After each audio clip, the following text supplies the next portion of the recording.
Bonjour et bienvenue dans cette revue de presse avec le débat sur la Syrie qui continue dans un cadre très particulier, celui de l'ouverture du G20 en Russie et qui, selon la Croix, va donc se dérouler dans un certain climat de tension, voire dans une ambiance de nouvelle guerre froide pour le Figaro qui rappelle toutes les divergences entre les États-Unis et la Russie et pas seulement sur la question de la Syrie.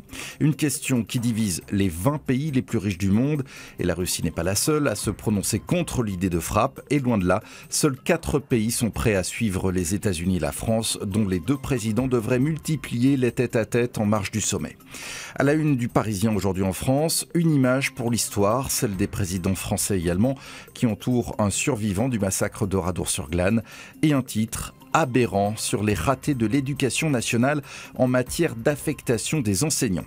Avec quelques zéros pointés, à l'image du cas de Michael, qui n'a pas le permis, une mère malade dont il doit s'occuper et qui passe 4 heures dans les transports chaque jour entre le Val d'Oise et les Hauts-de-Seine.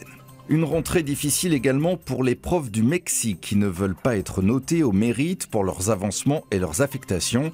Ils font la grève depuis 2 semaines et manifestent. 2 millions d'élèves ont loupé la rentrée et n'ont toujours pas pu reprendre le chemin de l'école. Dans le monde, voyage au pays de la débrouille, dans une cité de Schiltigheim en Alsace, à la rencontre des petits travailleurs de l'ombre, des as de la petite combine. Il ne s'agit pas de drogue, mais de salons de coiffure improvisés dans les cages d'escalier, de taxis sauvages ou de réparateurs de scooters en appartement.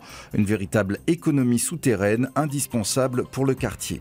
Un vrai mousquetaire, la une de l'équipe qui célèbre la qualification de Richard Gasquet pour les demi-finales de l'US Open et une déception pour l'équipe de France de basket qui s'est mis une balle dans le pied en perdant son premier match des championnats d'Europe contre l'Allemagne.